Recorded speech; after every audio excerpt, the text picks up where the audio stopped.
അത് രാവിലെ 4 മണിക്ക് വീട്ടിൽ നിന്ന് ഡ്യൂട്ടിക്ക് വരുന്നത് ഞാൻ. അപ്പോൾ സുഖമല്ലാതെയാണ് വരുന്നത്. ജലദോഷം പനിയായിട്ട് ഹോമിയോ മരുന്നൊക്കെ കഴിച്ചാൽ വരുന്നത്. ഞാൻ പാവങ്ങാട് വന്ന് വണ്ടി എടുത്ത് ഇവിടുത്തെ ട്രാക്ക് പിടിച്ചു.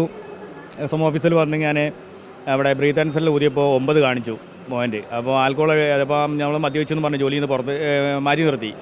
ഡ്യൂട്ടിക്ക് പോകാൻ പറ്റില്ല എന്ന് പറഞ്ഞിട്ട്. അപ്പോൾ ഞാൻ പറഞ്ഞു ഇങ്ങനെ സുഖത്തിൽ പിന്നെ ഹോമിയോ മരുന്ന് കഴിക്കുന്നതാണ്, അതായിരിക്കും എന്ന് പറഞ്ഞു. പക്ഷേ അവർ നമ്മളെ ജോലിയിൽ നിന്ന് മാറ്റി നിർത്തി. കാരണം ജീവിതത്തിൽ ഇന്ന് വരെ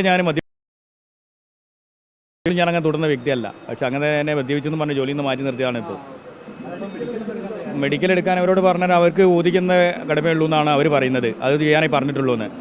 അപ്പോൾ മെഡിക്കൽ എടുത്ത് രക്തം പരിശോധിക്കാമെന്നൊക്കെ പറഞ്ഞാൽ അവർ സമ്മതിച്ചില്ല, അവർ കൊണ്ടുപോയിട്ടുമില്ല.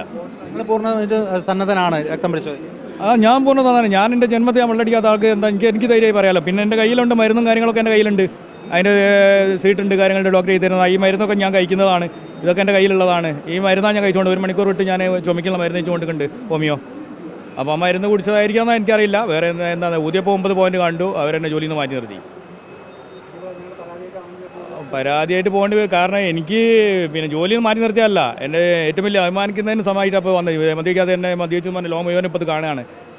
അങ്ങനെ ജോലിയിൽ നിന്ന് മാറ്റി നിർത്തുകയും ചെയ്തു. ഇതിൻ്റെ പേരിലുള്ള നടപടി ഇനി ഉണ്ടാവും. അപ്പോൾ അതിൽ നിന്നും എനിക്ക് നടപടി ഇത് എടുക്കാതെ കിട്ടണമെങ്കിൽ എന്തെങ്കിലും നല്ലത് കിട്ടണം എനിക്ക്. അപ്പോൾ എൻ്റെ നിർവാഹം തെളിയിക്കുന്നത് എൻ്റെ കടമയാണ്. ഇപ്പോൾ പക്ഷേ മെഡിക്കലിന് പോകാൻ വേണ്ടി പറയുന്ന നേരം ഇവർ സമ്മതിക്കുന്നുമില്ല. അവർ കൊണ്ട് ചെക്കപ്പ് ചെയ്യാൻ പറയുന്നുണ്ട്. ഇല്ല, ഞാൻ ഇന്ന് വരെ ജോലിയിൽ അങ്ങനത്തെ ഒരു സംഭവം എനിക്ക് ഉണ്ടായില്ല. ഞാൻ 12-13 വർഷമായിട്ട് KSRTC ജോലി ചെയ്യുന്നുണ്ട്. ഇതുവരെ അങ്ങനത്തെ ഒരു സംഭവം എൻ്റെ പേരിലില്ല. ഒരു നടപടി ഇന്ന് വരെ KSRTC ഇന്ന് വരെ ഉണ്ടായിട്ടില്ല. സിബീഷ് REC മലയമാണ് എൻ്റെ വീട്.